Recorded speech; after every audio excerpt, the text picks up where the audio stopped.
Hello everyone. We have finished up to first order reaction, right? So today we will revise of some topic of previous lecture and then we will proceed further. Okay. So last question जो हमने किया था वो था relation between half life and 75%. Half life को time 50% में बोल सकते हैं and 75% for zero order reaction. हमने एक रिएक्शन कंसीडर की थी of the zero order type that is a change into P. तो 50% का क्या मतलब होता है किसी रिएक्शन में? हाफ लाइफ का क्या मतलब होता है? The time at which reactant concentration become half. और 75% का क्या मतलब होता है? The time at which 75% reaction completed या time at which the reactant concentration become 1/4 of initial value. तभी तो 3/4 प्रोडक्ट बन जाएगा, राइट? तो ये हमने जीरो ऑर्डर की इक्वेशन लिखी C0 - CT = KT एंड 50% के लिए इनिशियली 100% है, उसका 50% 50 ले लिया हमने K × T 50% एंड 75% के लिए इनिशियली 100% एंड CT यानी कि टाइम कितना बचा reactant 25 K × T 75, right? T 50% T 75% ये टाइम है. तो एक चीज़ तो क्लियर है ना कि किसी रिएक्शन को 75% कंप्लीट होने के लिए जो टाइम रिक्वायर्ड है वो 50% कंप्लीट होने के लिए जो टाइम रिक्वायर्ड है उससे ज़्यादा होगा ना. तो वही सीधी बात है यहाँ पर. इसको सॉल्व करेंगे तो T 75% will be equal to 1.5 times of T 50%. ये रिजल्ट किसके लिए था? Zero order reaction. Next, relation between T 75% and T 50% for first order reaction. So again we consider the first order reaction of the type A change into P and initially अगर percentage की बात की है तो initially एक 100% मान लिया हमने एंड फर्स्ट ऑर्डर की काइनेटिक इक्वेशन क्या है? K = 2.303/T log A0/A0 - x. Here K is the rate constant for the first order reaction and it is the rate constant for zero order reaction. ठीक है, अभी हम rate constant पे भी कुछ काम करेंगे. नेक्स्ट, सो 100% सॉरी इनिशियली हमने ए ले लिया 100, सो A0 = 100 एंड 50% रिएक्शन कंप्लीट हो चुकी है तो 50% चला गया इसका.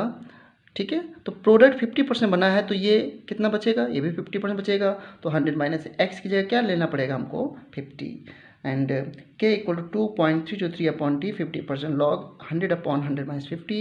तो ये आ गया 0.693/T 50%. और ये फॉर्मूले तो हम पहले भी ड्राइव कर चुके हैं. ठीक है,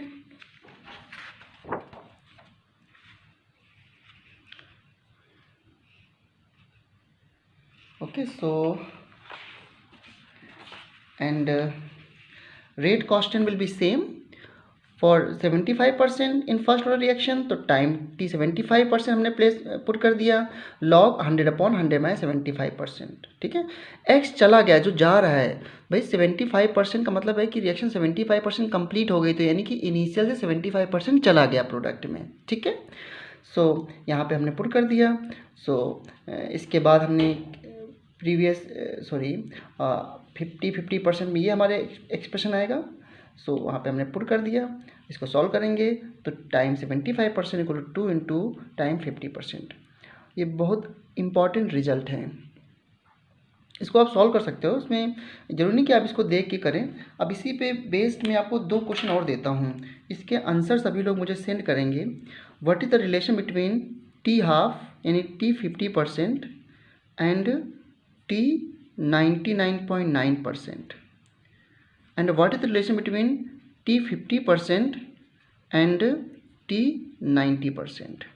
इन दोनों के रिजल्ट मुझे चाहिए, सॉल्व करना आप लोगों को. एंड ठीक है, okay. For first order reaction, for first order reaction, fine. कैसे करोगे तो थोड़ी सी हिंट देने की ज़रूरत नहीं है. आप के की इक्वेशन लिखेंगे 2.303 upon T log A not upon a not minus x. और पहले आप क्या कर सकते हैं कि 50% के लिए इक्वेशन लिखिए, फिर 99.9% के लिए इक्वेशन लिखिए, दोनों को इक्वेट कर दीजिए क्योंकि रेट कांस्टेंट के तो इक्वल ही होगा। या फिर आप 50% के लिए के की डायरेक्ट इक्वेशन यूज कर सकते हैं। के इक्वल टू क्या होता है 0.6932 upon T half right, upon T half. और बच्चों एक चीज़ ध्यान रखना कि इसको हम इस ये ln2 की वैल्यू होती है नेचुरल लॉग, तो इसको ln2 अपॉन टी हाफ भी लिख सकते हैं। ठीक है, तो इसका रिजल्ट आप लोग सभी मुझे बताएंगे। अब हम आगे बढ़ते हैं, एक जनरल इक्वेशन लेते हैं। इसके बाद हमें सेकेंड ऑर्डर पढ़ना चाहिए, फिर थर्ड ऑर्डर राइट। तो मैं डायरेक्टली nth ऑर्डर बताता हूँ आपको, थोड़ी मैथ्स इसमें यूज होगी बट उससे हमें पैनिक होने की ज़रूरत नहीं है। हायर nth ऑर्डर रिएक्शन, तो nth ऑर्डर का मतलब जिसमें कि रेट ऑफ द रिएक्शन जो है वो रिएक्टेंट की कंसंट्रेशन की पावर n पे डिपेंड कर रहा है। ठीक है, तो अगर हमने कोई रिएक्शन ली है A change into P, तो टाइम t पर ये कितना बचेगा A नॉट माइनस एक्स, और ये क्या होगा x। Time t equal to 0 पे क्या है, ये है A नॉट और ये है x। ठीक है, टाइम t इक्वल टू 0 क्या मतलब होता है, रिएक्शन स्टार्ट नहीं हुई है। तो इसके लिए अगर मैं रेट लॉ लिखूं तो रेट लॉ क्या आ जाएगा dx अपॉन dt के A नॉट माइनस एक्स की पावर n। ओके, ये dx बाई dt कैसे आता है, मैं इसको जीरो ऑर्डर में और फर्स्ट ऑर्डर में बता चुका हूँ। आप dx अपॉन dt के प्लेस पर माइनस da बाई dt लिख सकते हो या dp बाई dt भी लिख सकते हो, रेट जैसे आप लिखते हो। So this is the differential rate equation for nth order reaction. ये डिफरेंशियल रेट इक्वेशन है फॉर nth ऑर्डर रिएक्शन। अब इसका इंटीग्रेट रेट इक्वेशन निकालना है, तो मेडिकल के लिए फिर से थोड़ा कॉम्प्लेक्स इंटीग्रेशन हो सकता है बट इतना पढ़ा होगा। तो आप क्या करें, x के वेरिएबल एक साथ रख करें, तो dx upon a not minus x की पावर n इंटू के डी टी राइट, एंड इसका इंटीग्रेशन करें। देखो इसको मैंने यहाँ नीचे कर दिया और k इंटू डी टी, फिर इसका इंटीग्रेशन कर दिया। जब इसका इंटीग्रेशन करेंगे आप इसको नॉन मेडिकल बच्चे ट्राई कर सकते हैं, ऑल्दो इसका इंटीग्रेशन इंपॉर्टेंट नहीं है कि कैसे ये आया, बट आप इसको सॉल्व कर सकते हैं, बहुत डिफ़िकल्ट नहीं है। आपको पता है कि इंटीग्रेशन 1 अपॉन एक्स की पावर n की वैल्यू क्या होती है dx। सो आप इसको लिख सकते हैं x की power minus n dx integration, and it will be x की power minus n plus 1 divide by minus n plus 1 plus integration constant c right. So ये सब आप कर सकते हैं। जब इसका इंटीग्रेशन करेंगे तो ये इक्वेशन आएगी, आप एक बार चेक कर लीजिएगा। ठीक है, and this is very important equation, rate constant k for nth order reaction into time equal to 1 upon n minus 1 upon a not minus x की power n minus 1 minus 1 upon a naught n की power n minus 1। ठीक है, this is the rate equation, integrated rate equation for nth order reaction. If we integrate this equation, we will get this equation. Okay, but एक बात याद रखना, ये integrated rate equation हमने general निकाला है nth ऑर्डर के लिए, ये फर्स्ट ऑर्डर के लिए वैलिड नहीं है। आप देख सकते हो यहाँ पर n क्या है, ऑर्डर ऑफ रिएक्शन। तो अगर फर्स्ट ऑर्डर के लिए मैं यहाँ पर n की वैल्यू 1 पुट करूँगा तो ये 1/0 ये इक्वेशन जो है डिसमिस हो जाएगी।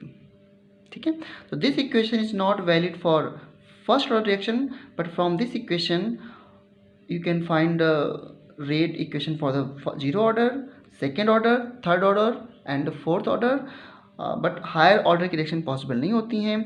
तो up to third order you can find the rate equation, but अधिकतर क्वेश्चन जो होते हैं जीरो फर्स्ट में ही होते हैं, रेयर क्वेश्चन जो है सेकेंड ऑर्डर में हैं। ठीक है, तो मैं इसको इसमें अप्लाई करता हूँ सेकेंड ऑर्डर की equation. So to find integrated rate equation and half life for second order reaction, क्या पुट करेंगे हम लोग? Put n value 2. जब n1 2 पुट करेंगे तो ये k into t 1/2 minus 1 a not minus x 2 minus 1, तो ये क्या बचा है? a not minus x minus a not 2 minus 1 minus 1 by a not बचेगा. Very important equation. ठीक है, and this equation is not valid for first order reaction. तो क्या करेंगे हम लोग? नाउ n की वैल्यू 2 पुट कर दिया तो हमें ये इक्वेशन मिली k into t 1/a not minus x minus 1/a not. बहुत अच्छा ये टर्म देखो है एक तरीके से 1/a not minus x minus 1/a not. This is rate equation for the second order reaction. Okay, solve करेंगे तो ये आ जाएगा, कोई डिफिकल्ट टास्क नहीं इसमें. Now how to find half life for the second order reaction. See, अगर आपको याद हो तो मैंने कहा था कि जीरो ऑर्डर रिएक्शन के लिए half life is directly proportional to the initial concentration a not या सी नॉट. देखो बच्चों, मैं कभी इनिशियल कंसंट्रेशन ए नॉट ले लेता हूँ, कभी सी नॉट ले लेता हूँ, तो आप खुद से जब करेंगे तो समझ जाएंगे कि ये मेरे ऊपर डिपेंड है, आप करेंगे तो आपके ऊपर डिपेंड है. ठीक है, and for the first order reaction you have found that कि जो हाफ लाइफ है is independent of initial concentration. So we will see कि हाफ लाइफ इनिशियल कंसंट्रेशन के साथ कैसे डिपेंड करता है फॉर जीरो ऑर्डर रिएक्शन. ठीक है, तो इसके लिए क्या करें, जो हमारी इक्वेशन है हाफ लाइफ की रेट इक्वेशन, इसमें अप्लाई करते हैं हाफ लाइफ. तो हाफ लाइफ क्या होता है? The time at which half of the reaction completed, यानी कि half of the reactant convert into the product. तो इसके लिए हमें टाइम को टी हाफ पुट करना पड़ेगा और ए नॉट माइनस एक्स हम कैसे लिखते हैं? फिर से ए से पी, तो ए नॉट माइनस एक्स और एक्स करते हैं तो रिएक्टेंट हाफ बचे. तो कैसे रिएक्टेंट हाफ बचेगा? जब एक्स की वैल्यू ए नॉट बाई 2 हो जाएगी. तो यहाँ पर एक्स की वैल्यू हमने ए नॉट बाई 2 ले लिया, इसको इसमें अप्लाई कर दिया तो के into T half A naught by 2 a not minus A naught by 2, जिसको हमने सॉल्व किया तो के इंटू टी हाफ, ये आपका ए नॉट से ए नॉट कैंसिल हो गया 1/a नॉट, तो टी हाफ आ गया, t half proportional to 1/a not. ठीक है, this for second order reaction. यानी कि सेकेंड ऑर्डर रिएक्शन में इनिशियल कंसंट्रेशन मान लो हमने पहले 2 लिया है और फिर एक्सपेरिमेंट करके उसके इनिशियल कंसंट्रेशन को सेकेंड टाइम हमने 4 ले लिया. तो अगर इनिशियल कंसंट्रेशन को 2 टाइम्स करते हैं तो रिएक्शन को हाफ कंप्लीट होने में जो टाइम रिक्वायर्ड है वो कम हो जाएगा, है ना, क्योंकि half life is inversely proportional to initial concentration. कोई डाउट तो नहीं है? अब हम इस हाफ लाइफ में कुछ और काम करते हैं और देखते हैं कि ये थर्ड ऑर्डर के लिए कैसे आएगा, इसका रिलेशन इनिशियल कंसंट्रेशन के साथ. फोर्थ ऑर्डर के लिए कैसे आएगा, nth ऑर्डर के लिए कैसे आएगा, कैसे जनरलाइज करें इस बात को. देखो ध्यान से, यहाँ तक बिल्कुल क्लियर सबको? ओके. सो अगर आप ध्यान दें तो यहाँ पर हम नोट करते हैं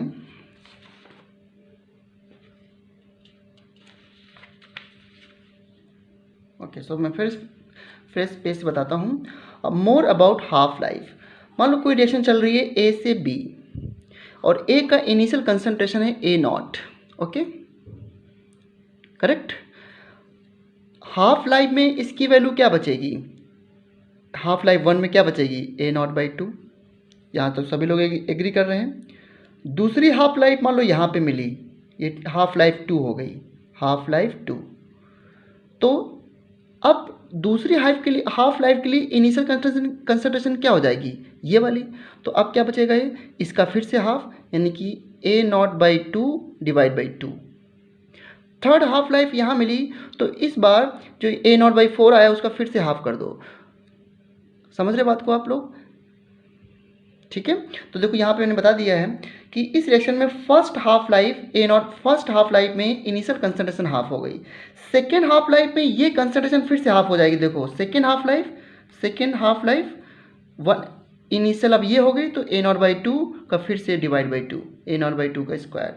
थर्ड हाफ लाइफ में क्या हो जाएगा, ये फिर से हाफ हो जाएगा, यानी ए नॉट डिवाइड बाई टू की power three. Fourth half life में A naught divide by to की पावर फोर। तो nth हाफ लाइफ में क्या हो रहा है, देखो टू की पावर वन, टू की पावर टू, टू की पावर थ्री, तो टू की पावर n। डाउट तो नहीं है? तो ये हमारा एक फॉर्मूला मिल गया कि nth हाफ लाइफ के लिए जो nth हाफ लाइफ यानी कि एक रिएक्शन में n हाफ लाइफ होने के बाद जो कंसंट्रेशन रिएक्टेंट की बचेगी वो ए नॉट अपॉन टू की पावर n। जैसे एक क्वेश्चन मैं ले लूँगा, पूछूँ मैं आपसे कि जो इनिशियल कंसंट्रेशन जो है वो किसी कोई रिएक्शन है A2P, इसका इनिशियल कंसंट्रेशन 100 है, तो बताना है फोर्थ हाफ लाइफ के बाद A की कंसंट्रेशन क्या होगी। ठीक है, fourth half life what is the concentration of A। ठीक है, तो देखो क्या लिखोगे, फोर्थ हाफ लाइफ यानी हाफ लाइफ 4 इक्वल टू 100 है इनिशियल, और फर्स्ट हाफ लाइफ में A naught divide by two, second में टू की पावर टू, तो फोर्थ में टू की पावर फोर, यानी कि टू की पावर फोर है बच्चों ना, तो 100 अपॉन टू की पावर फोर यानी 100 अपॉन 16 बचेगी। बिल्कुल सिंपल है। और एक और इसमें नोट करना है, half life for nth order reaction. ये तो हमने जनरल हाफ लाइफ की बात की। अब देखो बिल्कुल ध्यान समझना, जीरो ऑर्डर के लिए हाफ लाइफ हमारी आई थी proportional to initial concentration a not या सी नॉट कर सकता हूँ। ठीक है, फर्स्ट ऑर्डर के लिए क्या आया, फर्स्ट ऑर्डर के लिए जो हाफ लाइफ थी वो इंडिपेंडेंट ऑफ इनिशियल कंसंट्रेशन थी। मानते हो इस बात को? तो मैं इसको ऐसे लिखूँ या फिर मैं इसको ऐसे लिख दूँ, एक ही बात तो है। यहाँ पे भी तो 1 अपॉन ए नॉट की पावर 0 है। और सेकेंड ऑर्डर में हमने क्या पैटर्न देखा कि half life is inversely proportional to initial concentration. Getting my point, half life is inversely proportional to initial concentration. तो कैसे देखो, पहले में डायरेक्टली, फिर सेकेंड में कोई रिलेशन नहीं इनिशियल कंसंट्रेशन के साथ यानी इंडिपेंडेंट, और सेकेंड ऑर्डर में ये inversely proportional, directly nothing, inversely. तो अब जो भी आगे के ऑर्डर आएंगे उसमें इनवर्सली प्रोपोर्शनल आएगा। तो this is for zero order reaction, zero order, and this equation for first order, and this is for second order reaction। Okay, इसको ज़रा ध्यान देना। नाउ जब 1 अपॉन, ध्यान देना बच्चों, जब 1 अपॉन ए नॉट की पावर 1 है सेकेंड ऑर्डर के लिए, तो थर्ड ऑर्डर के लिए क्या होगा, t half proportional to 1 upon a not की पावर 2, यानी थर्ड ऑर्डर है तो inversely proportional to a not की पावर 2। अगर फोर्थ ऑर्डर होता मान लो थ्योरेटिकली, तो टी हाफ क्या होता, 1 अपॉन ए नॉट की पावर 3, यानी कि अगर nth ऑर्डर रिएक्शन है टी हाफ, तो उसके लिए हाफ लाइफ क्या होगी, 1 अपॉन ए नॉट की पावर n-1। क्लियर एकदम? तो अगर मैं आपसे ऐसे कहूँ कि किसी रिएक्शन की दो हाफ लाइफ दे रखी हैं,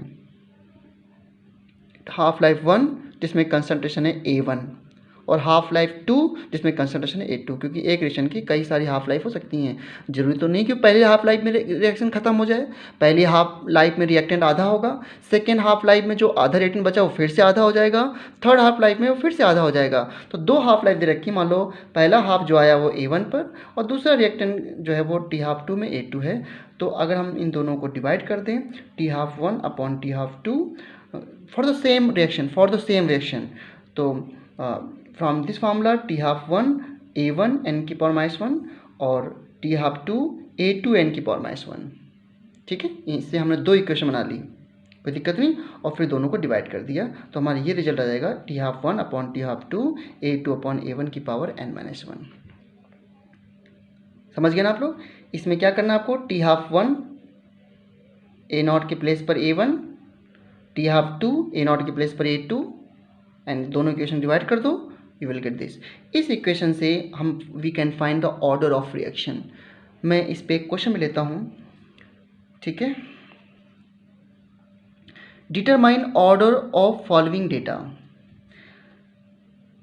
किसी रिएक्शन, मान लो कोई रिएक्शन A2P है, उसका प्रेशर दे रखा है, इनिशियल प्रेशर उसका पी नॉट 50 है एटीएम, प्रेशर एट एटीएम है, और उसके बाद प्रेशर 100 हो गया, फिर 200 हो गया, यानी कि रिएक्शन जैसे जैसे हो रही है प्रेशर बढ़ रहा है। ये कैसे हो रहा है? हम तो ये बोलते हैं कि रिएक्शन जैसे होती है कंसंट्रेशन कम होता है, तो कंसंट्रेशन कम होता है मगर प्रेशर बढ़ सकता है ना। कैसे? मान लो हमारी रिएक्शन ये वाली थी, a change into b plus c gas, ठीक है, ओके। तो जैसे इनिशियली रिएक्शन का pressure due to a gas होगा जब रिएक्शन स्टार्ट नहीं होगी, और जब रिएक्शन स्टार्ट होगी तो A will decompose and form 2 new gases B and C.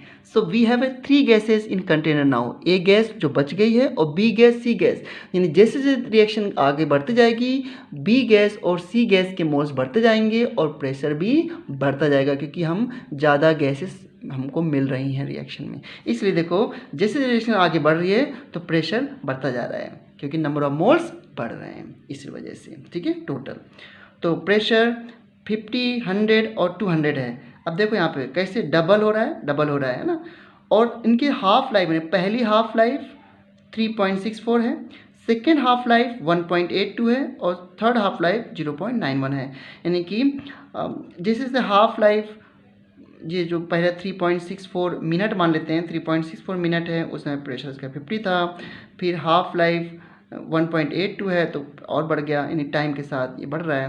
Half life के करस्पॉन्डिंग, अच्छा आपको पता है P V equal to N R T से P proportional to concentration also, तो हम उसी तरह ट्रीटमेंट कर सकते हैं कंसनट्रेशन की तरह। तो देखो t half 1 upon T half 2 equal to A2 upon A1 की पावर n-1, तो यहाँ पर P2 अपॉन P1 पुट कर सकते हैं। टी हाफ 1 कितना हुआ 3.64, टी हाफ 2 कितना हुआ 1.82 एंड A2 कितना होगा 100, A1 कितना होगा 50। इसको सॉल्व करते हैं तो ये इसका कितना हो गया है, न्यूमेरिकल में बड़ी गलती करता हूँ मैं। सो 2 टाइम्स है ना, 2 की पावर 1 और ये कितना हो गया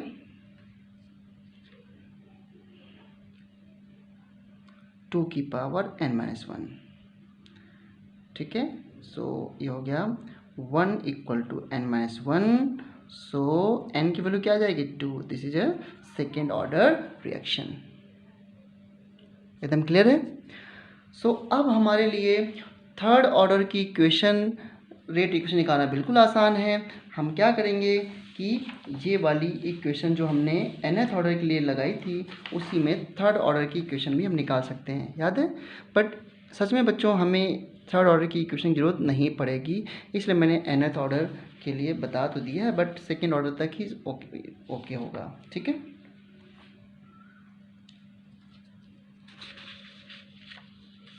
अब एक चीज़ और डिस्कस कर लेते हैं। हमने first rate constant, we have studied rate constant of zero order reaction, first order reaction, second order reaction and third order reaction. सो हम एक बार रेट कांस्टेंट के की यूनिट के बारे में डिस्कस कर लेते हैं, क्योंकि यूनिट बहुत इंपॉर्टेंट है यहाँ पर। आगे जब हम हमारा जो नेक्स्ट वीडियो लेक्चर होगा जिसमें how to determine order of reaction उसके बारे में सीखेंगे, तो वहाँ पर हमारे लिए यूनिट का काफ़ी इंपॉर्टेंस होगा। तो देखो unit of rate constant, unit of rate constant के लिए consider again nth order reaction. तो nth ऑर्डर का रेट इक्वेशन क्या होगी, rate equal to k a की पावर n। और देखो रेट की यूनिट क्या होती है, रेट क्या होता है change in concentration divide by change in time.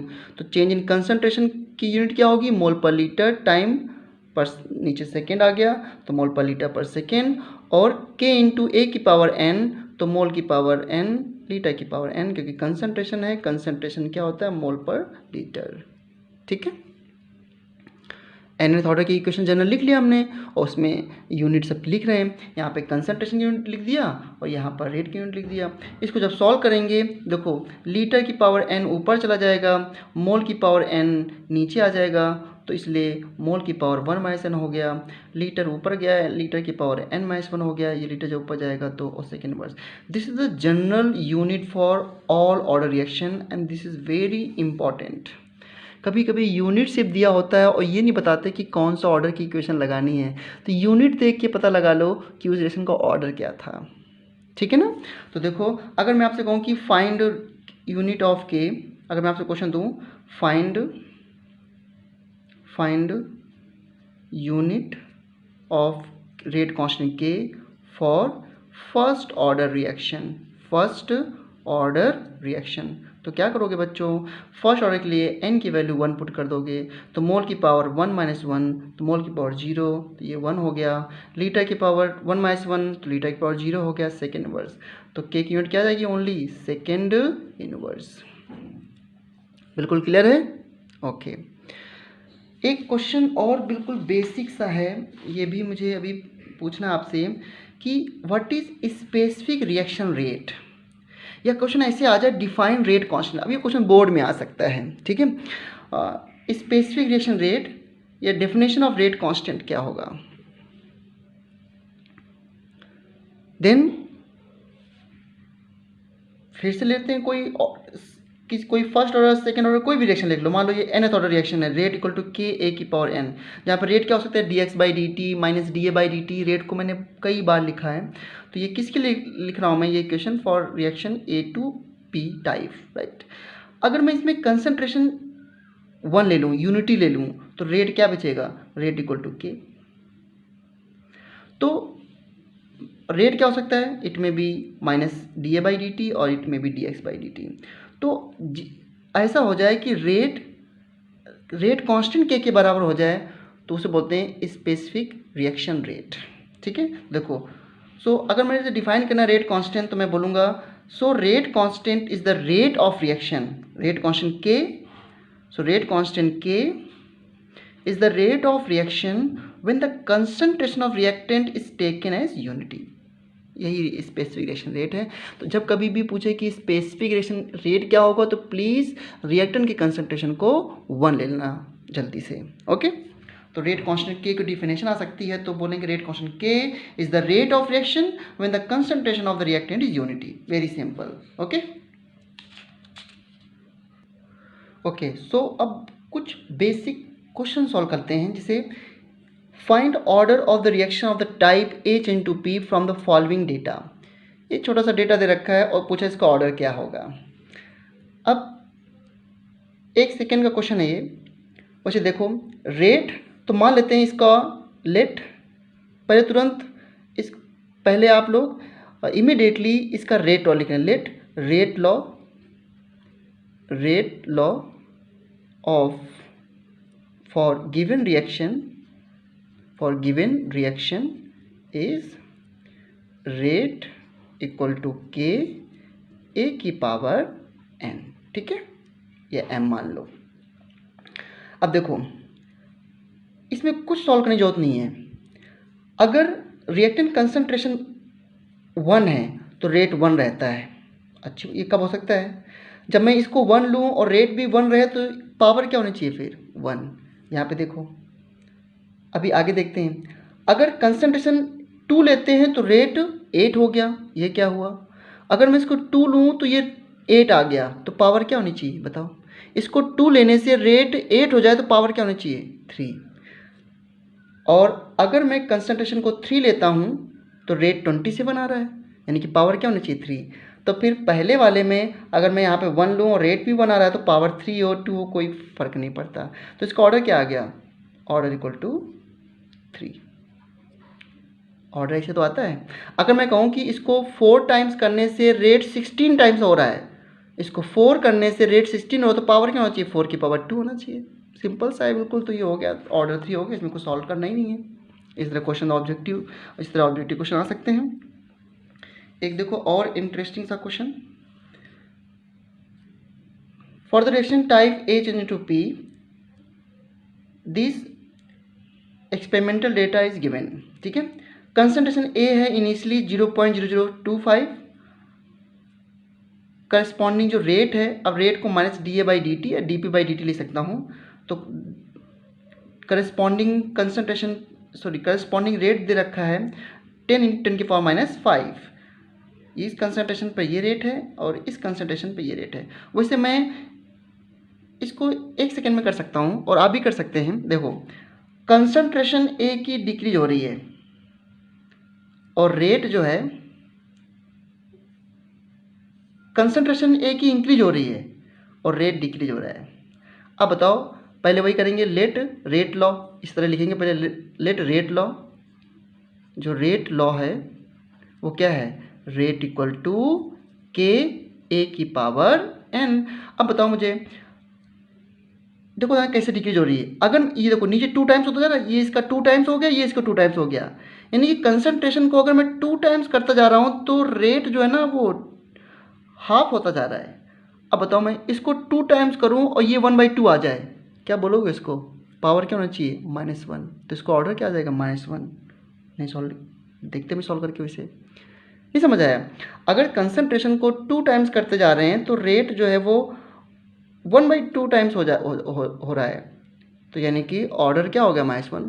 Order is negative with respect to A. अब इसको, ये तो डायरेक्ट आ गया देखो, तो इसका ऑर्डर क्या आ गया? -1।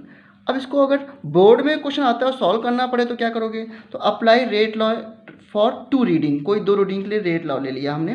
तो रेट इक्वल टू के 0.0025 की पावर m। पहले क्या किया हमने, ये इक्वेशन लिखी, general equation, rate equal to K A की पावर n या ए की पावर m मान लेता हूँ मैं, ठीक है। सो रेट की जगह हमने क्या पुट किया? 10 × 10⁵, और ए की जगह आप क्या पुट किया? 0.0025 की पावर m, इक्वेशन नंबर 1। दूसरी इक्वेशन में क्या किया? रेट की जगह पे हमने पुट किया 5 × 10⁻⁵, और ए के प्लेस पे क्या पुट किया? 0.005 की पावर m, और दोनों इक्वेशन को डिवाइड कर दिया। जब डिवाइड करोगे तो देखो 10 × 10⁵ को जब इससे डिवाइड करोगे तो यू विल गेट 2, और यहाँ पर इसको जब इसको डिवाइड करोगे इससे तो देखो ये इसका 2 टाइम्स है, यानी कि 1/2 की पावर m। अब आप बताओ मुझे, ये पावर 1 तो कैसे ले सकते हो इसको?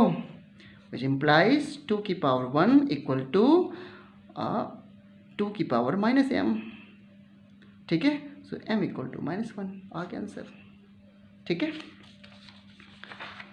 चलो एक और इंटरेस्टिंग सा क्वेश्चन लेते हैं। अब ये